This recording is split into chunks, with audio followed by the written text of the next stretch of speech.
Back to politics now. There's a lot of talk here in Iowa that Florida Senator Marco Rubio may do well tonight, perhaps better than pollsters have predicted. But what about that? Let's talk about it with Senator Rubio, who's here with us on set. Senator, thanks for being here. Thank you for having me. Your feeling going in, where you'll finish? I feel very positive about it. I mean, our energy's been growing here every day. We see the crowds growing, the support growing, the people we're signing up continues to grow.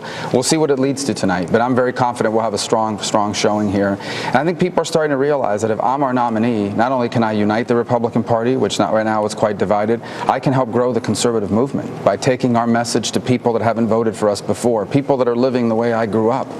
And also, that's why I think I give us the best chance to beat Hillary Clinton. But you know you're not going to win tonight. Well, we don't know what it's going to lead to. We're not the favorite. We're not the front runner. But we know that it's an uphill climb. Something less than #1 spot.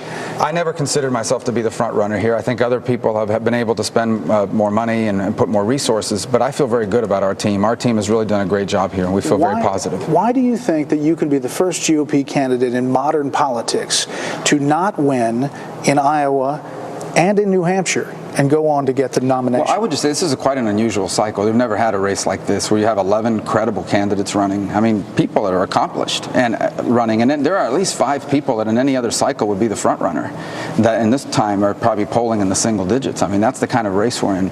So I don't think you're going to get the full understanding of this race until it narrows, until there's 5 people on that stage or 4 people on that stage. As long as there's 7 or 8 choices, you're going to have people divided. But I'm very positive about the way we've continued to grow. I feel very optimistic, and I think we're going to have a good night tonight.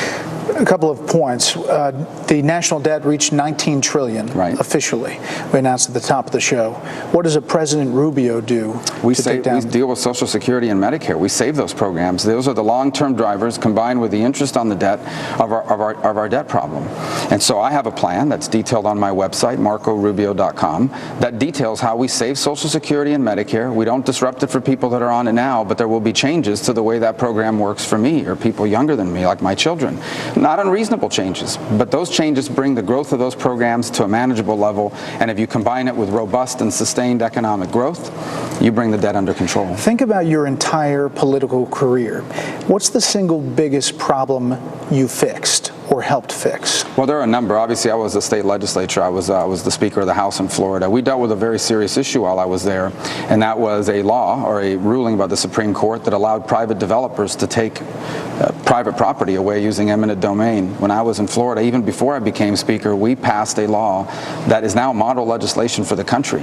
In the U.S. Senate, unfortunately, most of my career there, the 5 years I've been there, 4 have been under Harry Reid and that leadership, and yet we still achieve things. We brought accountability to the VA. Today, you can fire a senior executive at the VA because of my law. Today, there is no bailout fund in Obamacare because I led the effort to get rid of it. Today, there are additional sanctions on Hezbollah because last month they passed a law that imposed those sanctions. So I'm proud of what we've done, but I'm even more excited about what we're going to do when I'm president. Well, you get the criticism. Donald Trump on the trail says you haven't made a payroll. The governors say you haven't made executive decisions. How do you respond to Because the president is not presidents don't run the economy. The private sector runs the economy. Barack Obama thinks the president runs the economy. We are the party that understands the private sector runs the economy. The president's job is to support economic policies that allow the private sector to succeed. The one thing the president has to be is the commander-in-chief. And there is no one running for president, especially in the Republican Party, that has more experience or a better understanding of our national security issues than I do. I have more foreign policy, national security, and intelligence experience than everyone on that Republican debate stage combined.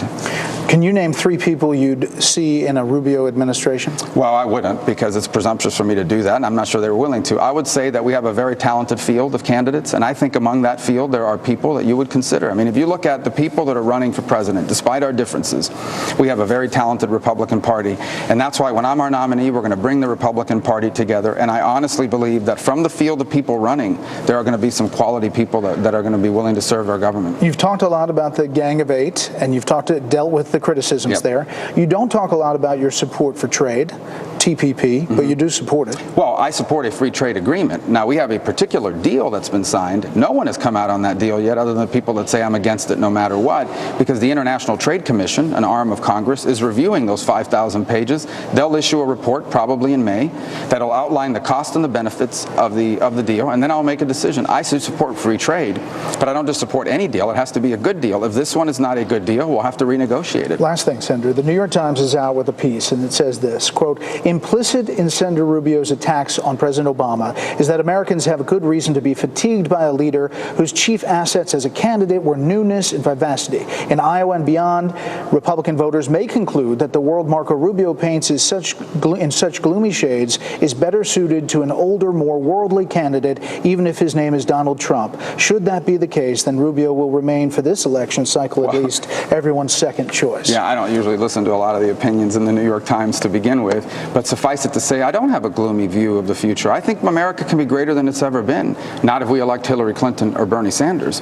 If we elect me as president of the United States, America, I believe, can be greater than it's ever been. Senator, thanks for the time. Thank you.